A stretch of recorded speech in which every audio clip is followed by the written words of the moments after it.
Pateman's got some very, very exciting times going to the races tomorrow at Ascot for Melbourne Cup Day. Riles, and Mitch joins us now. Good afternoon, Mitch. Afternoon, boys. How are we? Good, Mitch. How are you? Yeah, on top of the world. Everything all in readiness for what's hopefully a big day out there on Cup Day at Ascot tomorrow? Yeah, it's a big week. Yeah, we've got some firepower this week, so I can't train a winner by the end of the week. I probably should give it away. Well, the day for you does kick off nice and early there tomorrow, Mitch, with Last Stylebender, who drops back in class from a graduation to a Class 1 over the 1,000 metres. You must have been wrapped with the way he returned back to WA in that graduation for first up. Yeah, I was really happy with him. I expected him to go well. He's always been a really good horse, just his manners have let him down over the journey.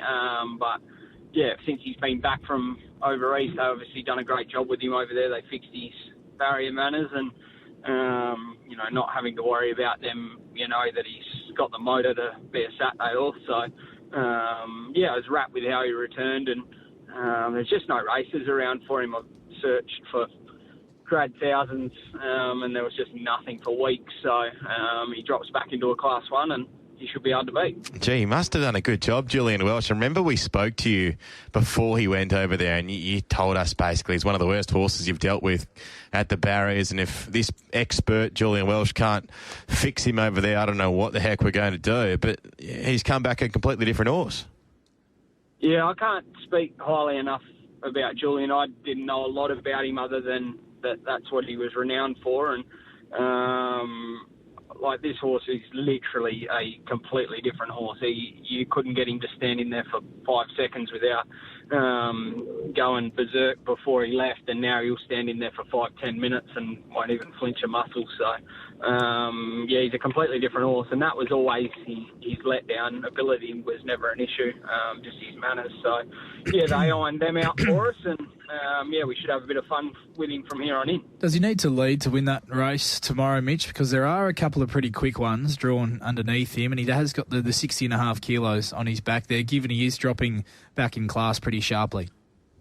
Nah, he doesn't need to lead. He's come from last on a Saturday and just missed. I think it was his first ever start in a race. So, and even in Melbourne, he sat in a few of his jump outs and still jumped out super. And he won't need to lead. If something wants to go mad, that's fine.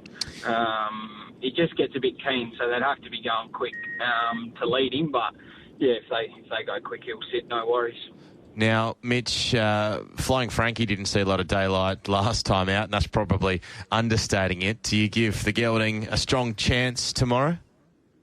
Yeah, definitely. He had no luck the other day.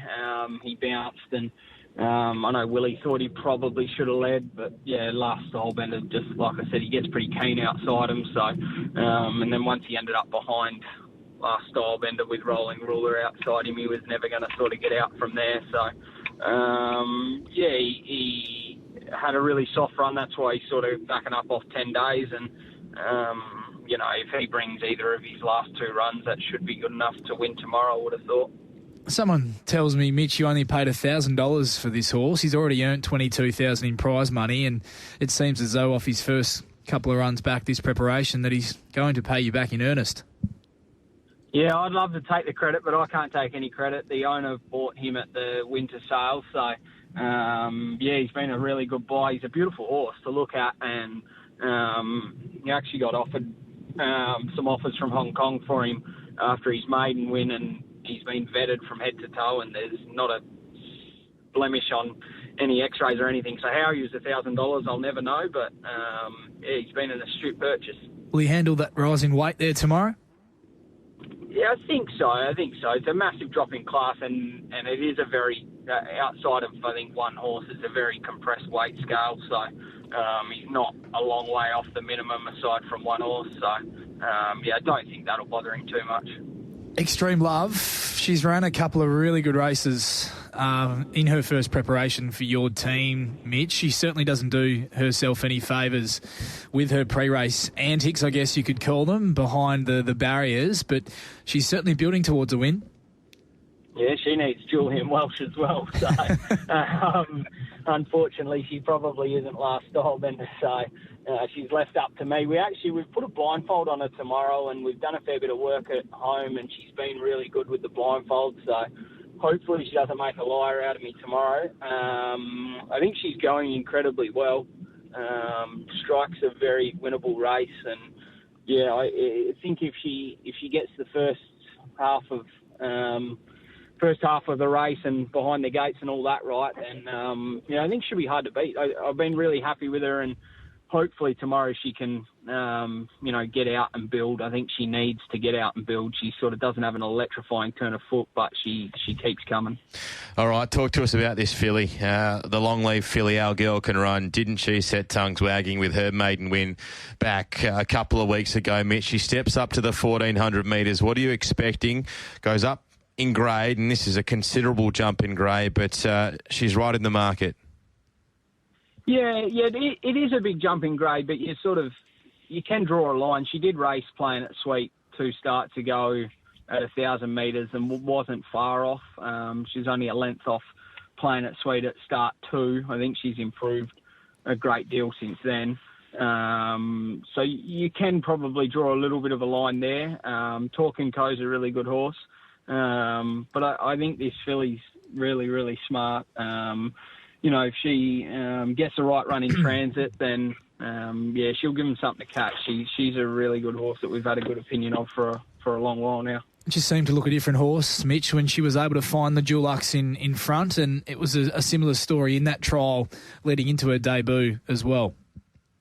Yeah, and I think the step to 12, I probably went one run too many at 1,000. She's not probably quick enough for 1,000. So, I'm thinking the step to 14 may even suit her better than the 12. So, I hope I'm right. And yeah, it'd be great for the owners if she could go there and win tomorrow.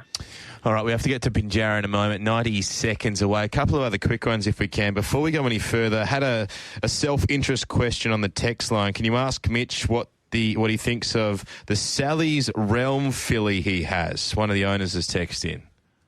Yeah, I haven't had a lot to do with her yet. She's been at the breakers and then the pre-trainers, but Street Boss for 25,000. I don't think you can go too wrong there. Hopefully it's another Pentaurus. Mitch. That'd be handy. That'd go all right, I reckon. Yeah, we'd be pretty happy with that, I reckon. Hey, Mitch, I'm sure you would have been enamoured with the recent trial of He's a Phoenix off a little freshen up. Do we see him going around in the Faritha this weekend? Yeah, I can't wait. He's in Saturday, and I really think he's the real deal. Looking forward to him matching up with King of Light because, it'd be good to see where he's at because I think he's one of the best I've had, and he's a striking colt to look at. So, I can't wait to get him back to the races Saturday. I'm really excited about him. Well, we all are. Tell you what, hasn't there been some good 3-year-old races so far, this Ascot Carnival? Only going to continue. Oh, unbelievable the quality of 3-year-olds we have in the state at the moment. Hey, Mitch, thank you so much for your time, mate. Best of luck tomorrow. Best of luck with He's a Phoenix in the Faritha as well. Thanks, Mitch. Yep. Cheers, guys. Thanks. Thanks, mate. It's Mitch Pateman.